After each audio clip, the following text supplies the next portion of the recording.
My childhood passed in the dusty paths of the villages of Sind, under the cool shade of neem trees and among the mud walls. The school was small, but the wooden stick of the teacher and the chalk lines on the slate are still safe in my memory. I did my early schooling there. Then times changed. My father got a job in Hyderabad. He was employed in Bapra. The salary was better compared to the village. So my father rented a house in the city so he could stay close to his duty, and we could also study in better schools. Because there were not enough facilities in the village. The house was 2 stories, upper and lower portions. But we only took the lower part. During the shifting days, our cots were wrapped in different cloths. The utensils were tied with ropes, and my mother marked every box with a marker. Which one had the kitchen items, and which one had the clothes. Life in the city turned out to be fast. Every morning my father would leave in his blue uniform kurta pajama with a meter-reading diary in his hand. I and my 2 brothers would stand in line at the government school, listening to the knot in the assembly before entering class. One brother was younger than me. Sometimes he would insist on buying candies from the cellar outside the school. Time passed. I completed my studies with full focus. I earned a degree. Then, with the consent of my family, I got married. A year after marriage, I got a job in a bank. Every morning, I left for the office with a black file bag on my shoulder and the ID card around my neck. At the branch, my work was sometimes at the teller desk, sometimes checking forms at the accounts opening desk, and sometimes reconciling the cash at the end of the day. At closing time, the bell of the door rang every 5 minutes. We would just look at the guard and signal that today it was enough. When I returned home, the children would run to pull off my shoes, and my wife would serve tea. By the beginning of 2016, my father had retired. The rest of my brothers were still studying in their own grades. And my 2 sisters used to help my mother with the household chores. The upper portion of our house had once been rented out to a family some time ago, but they left after only a month. While leaving, they only said that the rent was too high and handed the keys back to the landlord. With time, our family grew, and the house started to feel cramped. The voices of children echoed in the courtyard downstairs. So my father thought it would be better to take the upper portion as well. He wanted to shift me upstairs. One reason was that my children made a lot of noise, and the other was that my wife and my sisters often argued over small matters. When my father spoke to the landlord, he came the very next day. He pulled out a small bunch of jingling keys from his pocket and handed them to us. The staircase leading up was at the corner of the courtyard, made of cement, strong, but moss had gathered along the edges, and when water touched it, the steps became a little slippery. We all started cleaning the upper portion together. My sisters knocked down the cobwebs hanging in the corners of the ceiling with dry brooms. My mother wiped the dust off the window grills with an old wet scarf, and my wife oiled the rusty hinges of the kitchen cabinets. Some places had faulty wiring. The black rubber wires were patched with cloth tape at the joints, and the screws of the switchboard were loose. The next day, the electrician came. He changed the capacitors of the ceiling fans, tightened the loose wires under the meter, and fitted a new bulb in the kitchen. As soon as it lit up, it cast a yellow glow on the old lime-washed wall. After 4 or 5 days of hard work, we finally shifted upstairs. There were 2 rooms and a small kitchen. We locked one of the rooms and kept all the unnecessary things inside. Old trunks of clothes, extra cots, and boxes of wedding utensils. In the corner opposite the kitchen, my wife neatly arranged jars of spices. Once we moved upstairs, the place felt spacious. Downstairs, the usual daily quarrels in the portion slowly began to fade away. My busy routine at the bank during the day, the laughter of the children in the evening, and at night the cool breeze on the rooftop mixed with the distant, constant whisper of traffic made life feel like a straight stream of flowing water. At that time, we felt we had found the perfect solution. We were all settled into our own routines. And I believed that these keys, this staircase, and that locked room were nothing more than ordinary parts of the house. How could I have known that within this arrangement there was also a silence hidden? A silence whose voice is heard only much later. The days after shifting upstairs felt like a new beginning. Sometimes I sat near the stairs in the courtyard, sipping tea, and the peace of the upper portion gave me a strange comfort. The noise downstairs was gone. My wife and my sisters now laughed together freely. The children opened their books and studied. And in the evenings, I often sat on an old chair by the balcony side, reading the newspaper. But this peace did not last very long. In the beginning, everything seemed normal. Yet small things began to disturb me, like the pigeons sitting near the kitchen window upstairs. They would suddenly flap their wings and fly away for no reason, even though nothing was there. At night, sometimes a faint tapping sound came from inside the locked room, as if someone was scratching wood with their nails. I heard it for the first time one night when I returned late from the bank. Everyone at home was asleep. I was upstairs checking the day's report on my mobile when the sound came. I froze. I listened carefully, but then silence returned. My heart told me it must have been some noise from downstairs, or perhaps the wooden beams expanding and shrinking. Even my wife mentioned strange things 2 or 3 times. She said that while standing in the kitchen, she often felt as if someone passed by behind her.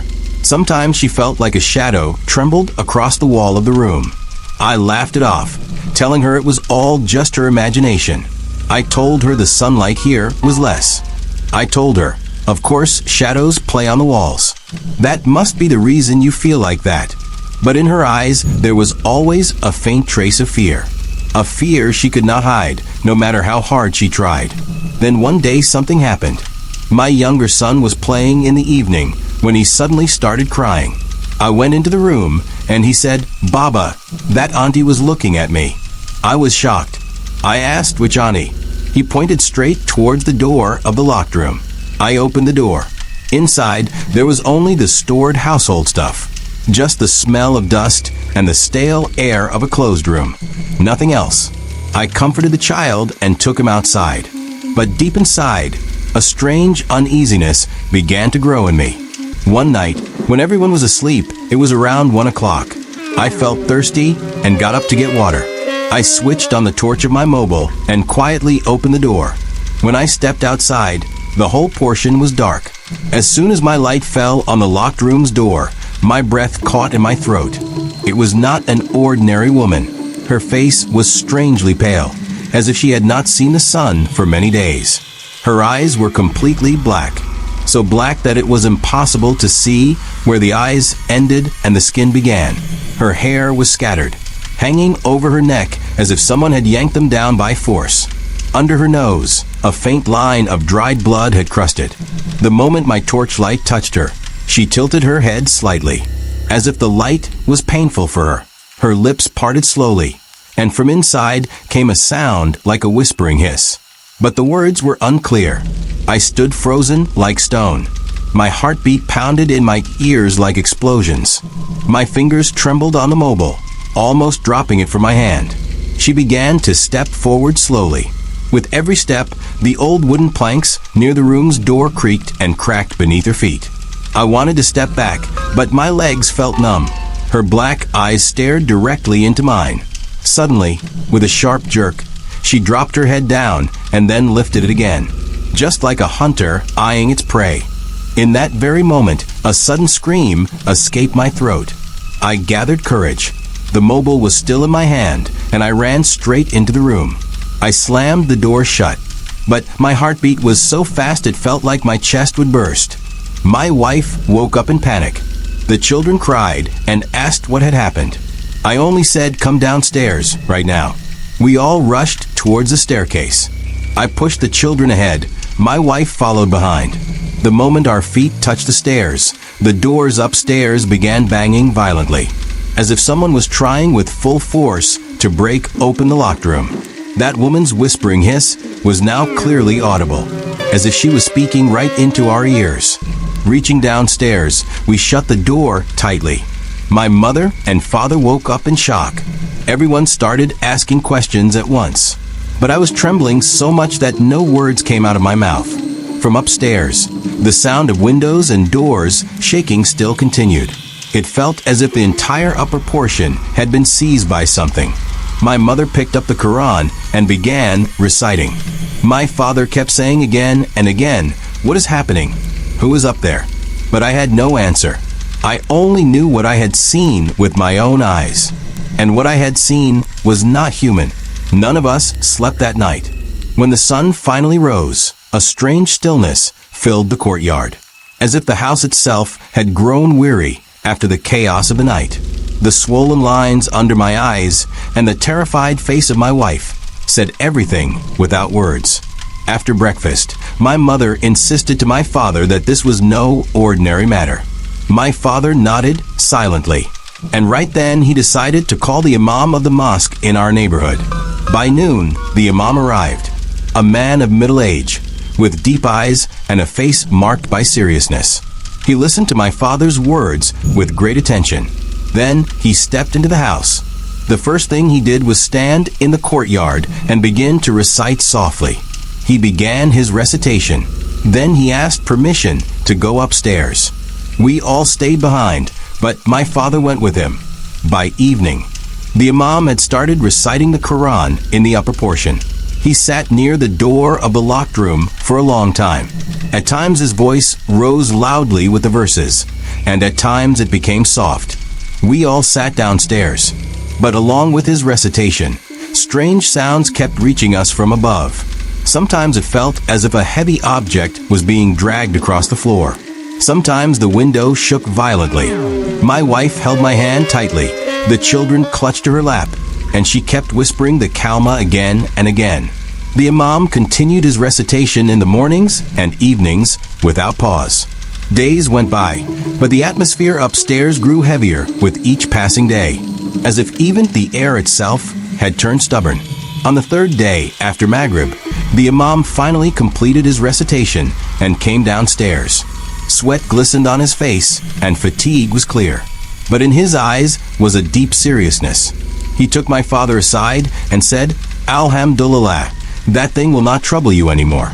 But my advice is this: do not live upstairs. That portion is not meant for you. If you stay there, the troubles will return. Stay downstairs. That is better." His words felt nothing less than a command. My father bowed his head and agreed. We all breathed a sigh of relief. Yet, somewhere deep in our hearts, a fear had taken root. The next morning, the entire family sat together. My father said in a firm voice, "Today we will bring everything down. From now on, no one will go upstairs." We all nodded, but inside, an unspoken fear was beating in every heart. By afternoon, with courage, I opened the upstairs door along with my two brothers. We quickly began removing the belongings. One by one, we carried everything down the staircase. My wife and sisters remained below. They did not have the courage to come upstairs. As soon as the last trunk was brought down, my father called the landlord. By evening he arrived. We were all standing in the courtyard. My father looked at him and he placed the keys of the upper portion in the landlord's hand and said, "Clearly, we will not stay upstairs anymore." The landlord looked at us strangely, as if he already knew something, but he said nothing. He just slipped the keys into his pocket and replied, "As you wish." After that, our lives became limited to the lower portion. The upstairs door always remained locked. None of us had the courage to go there again. At night, sometimes faint impressions could be seen on the window panes. Sometimes it sounded as if nails were scratching at the door, but we all kept our eyes shut and stayed silent. With time, we learned that peace was only possible if we ignore that part of the house. This story I share with you because some places are simply not meant for us. No matter how hard we try to make them our own, some portions are meant to remain silent. And the price of living there can sometimes be our sleep, our peace, and even our courage. If you like this story, don't forget to subscribe to the channel, because I will continue to bring more true stories like this for you.